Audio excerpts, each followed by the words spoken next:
Once again, happy Pride. Having black-thumbed the evil plant, the Toa team moves on. They get to the edge of the Great Barrier and realize that they're still going to need some kind of vessel to get to the shore of Metru Nui. While scrounging for parts to build something, Vakama, isolated from the rest of the group, gets attacked by a fire elemental. That's not what they call it, but that's essentially how it's described. Vakama's losing the fight, and he's losing badly. But he realizes he's doing this all wrong. He can't fight fire with fire, he has to fight fire with cold. Unfortunately, Nuju's off somewhere else. But he realizes that if he can generate heat, he can probably absorb it too. So he clenches real fucking hard and soaks up all the heat and fire energy in the room, and essentially suffocates this entity. As the room starts to get covered with icicles, Vakama just can't take the power anymore, and he just blasts a gigantic hole in the wall and passes out. When he is awoken by his comrades, the creature is gone, but he's won for now. This is a very short moment in the book, but I wanted to focus on it because it actually shows Vakama being a badass and not just a whiny asshole, and I think he deserves that every now and again. 70 degrees, I can't wear this. So the Toa managed to slap together a seaworthy vessel and decide to dub it the Lacan too. God damn it. Pick something else. Just pick something else! The name is clearly fucking cursed! Proving my point, almost immediately after they set out, the seas get real fucking choppy. Matau, the actual pilot, says, "Hey, maybe we should turn this thing around, Fire Spitter," and Vakama's like, "No!"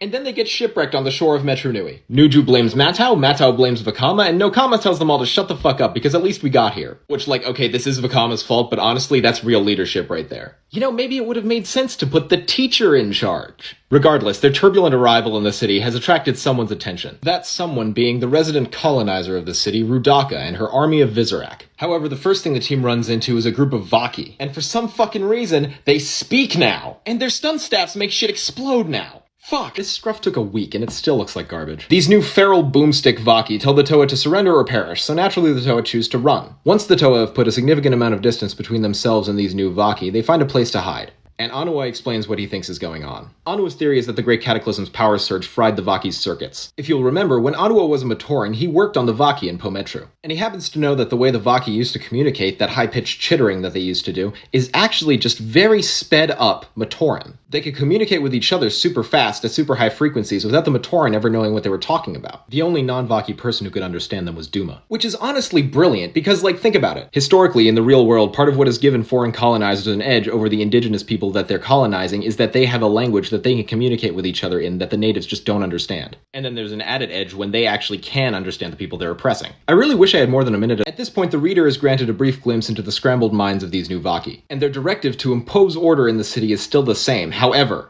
the crucial change is that they now all collectively believe that the only way to actually fully restore order is to wipe out all life. Anyway, these new Posadist Robocops now have the Toa cornered. Matau has the brilliant idea to shapeshift into a Vahki and pretend that the Toa escaped, thus granting the Toa ample time to escape. So he shapeshifts into a Vahki and promptly crit fails his deception check. Well, okay, so it's not so much that he fails the deception check, but it's that he acts like such a moron that the Vahki assume that he's defective and needs to be decommissioned. It's literally just because he can't rein in the fucking tree speak. I honestly wish they'd done more with that, because the fact that he can shapeshift into anything he wants but is so bad at disguising his voice is just so funny. I also love the fact that in these books sometimes shit just goes completely unsalvageably wrong. Anyway, haha! So right as the Vahki are about to turn Matau into scrap metal, some weird Beyblade looking ass thing appears out of the darkness and just shears the Vahki stun staffs in half. Zwah! Matau is confused, but recognizes that this is the right time to definitely run for his fucking life. He doesn't yet know it, but he's being lured into a trap, as are the rest of the Toa. Meanwhile, the rest of the Toa have taken the chance to escape into the Moto Hub, which is basically just a series of long concrete passageways where the Matoran would test new vehicles out. Matau actually used to be a test driver here, but now, of course, they're abandoned and completely darkened. In the webs that seem to be hanging everywhere, Wenua makes a discovery. Within the webs, he discovers a cocoon that's burst open, and it's lined on the inside with hundreds and hundreds of these sharp barbs. They have no idea what the fuck this is yet, but they will. For now, though, they're just making their way through the Moto Hub and hoping that Matau catches up with them. On his way to reunite with his friends, Matau encounters a shadowy being. He says, "I'm a Toa hero, don't fuck with me," and the creature proceeds to fuck with him by creating a sonic shockwave that knocks him on his ass. The rest of the Toa team shows up just in time to back up Matau, and they all get knocked on their ass. They keep striking the creature and keep getting knocked back by sonic shockwaves. So Anua has an actually brilliant idea, and it's based on Vakama's previous encounter with a fire elemental. Sound needs air to travel, so if you create a vacuum, the creature can't use its powers. He and Nuju seal the Toa team into an airtight vacuum chamber made out of stone and ice. Wouldn't he have been the more obvious choice? Doesn't he also do Earth's? Everybody very tightly holds their breath as Matau absorbs all the air in the chamber. Nuju hurls a giant icicle at the thing, and instead of doing its sonic hellish rebuke, it just explodes. And then Matau splooges all the air back out and blows up the chamber. Anua would have been a decent leader if he wasn't such a douche. He's not just a smart flashlight. They exit the Moto Hub and Mato looks up at the sky and he's like, oh look, that's beautiful, the stars are still shining. Then Nuju with his telescope eye looks up and he says, oh my god, get the fuck back inside. Because he realized they weren't stars, they were eyes. The entire structure that the island is in is just covered in webbing, and those eyes are the eyes of the Visorak crawling around in it, looking down at them. Then Wenua remembers something. He remembers an obscure reference in the archives to the Visorak. They're referred to as either the Stealers of Life or a poisonous scourge. It kind of translates roughly to those two things. And apparently outside of Metru Nui for thousands of years, they've just been island hopping, doing this weird fucked up thing that they do of like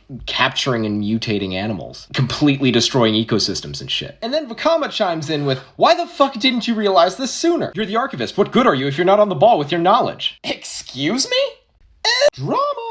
Anua comes to Wenua's defense, and then the argument becomes between these two. Vakama goes full daddy issues because he's really trying to live up to the legacy of Lacan, and Anua's like, yeah, we all do, but we also have to save the Matoran, and that's a lot more important than your stupid fucking ego. And then it devolves into making threats, and then Mato, of all people, intervenes. And basically says, quit your bitchin', we can't be an effective team if we're infighting. Thanks to Nokama and Wenua, a decision is reached that they're gonna go from the Moto Hub through the archives to the bottom of the Colosseum where the Matoran are, in the hopes that the Vahki are still guarding the Colosseum and keeping the Visorak out, because they would rather deal with Vahki than Visorak. Okay, quick aside about the argument that these two had. Anua was the only one making valid points. Vakama's urge to save the Matoran is deeply entangled with the debt he feels to Lacan. The thing is, Anua is right, but he's the biggest dick about it he possibly could be. And in the process, he guilts Vakama about Lacan having sacrificed himself for him. He's right about Vakama's priorities being fucked up, but still. It's so late, why do I do this to myself? As they're walking through the archives, Nuju has a bit of a realization. He basically asks Wenua point blank, do you have any idea where those random Rahi that just turned up on the island even came from? Like, some of the stuff they have in the archives from outside the island came from, traders and stuff,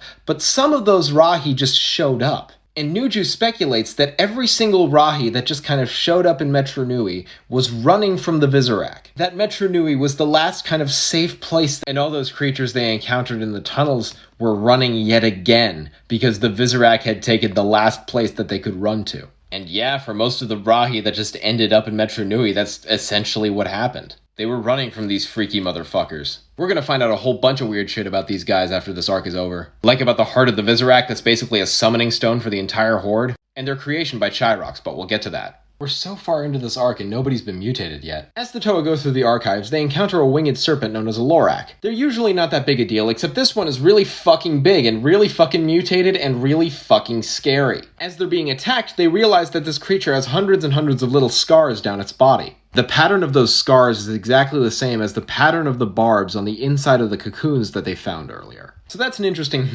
moment as they're getting third-worlded by a giant flying snake. They manage to escape through some clever hijinks, but then immediately encounter a wounded ash bear. They think it's going to attack them, but Nokama uses her mask power to deduce that it's just tried to find a peaceful place to die because it's very hurt. She convinces the Toa to try something that they've never tried before, donating some of their raw Toa power to heal. You guys remember in the previous arc when Gali and Kopaka and Liwa healed Tahu from that poison? It's basically the same technique. Pioneering healing techniques, yet more evidence that she should be in charge. So after some debate, Nokama convinces the Toa team to help this ash bear. And it works, and it's a really great feel-good moment. But as the bear slinks off into the darkness, you kind of get this sinking feeling like it's only bought the bear a couple more days until he gets caught again. I forgot how bleak a lot of this arc is. As they move on through the tunnels, they encounter some Visorak, but manage to fight them off pretty easily. A little bit too easily. The reason for this becomes immediately clear as they exit the tunnels and find themselves completely surrounded. They're paralyzed by the Ratuka spinners, and then the Visorak start wrapping them up in cocoons, and string them up high above the city. Rudaka is watching this whole thing, incredibly excited, and we'll come to understand why very soon. Inside their cocoons, the Toa find themselves in indescribable pain as they begin to mutate. Vakama then launches into a long, apologetic, self-flagellating speech about how he's just permanently an asshole and can't change, and then he changes! Oh man, here we fucking go!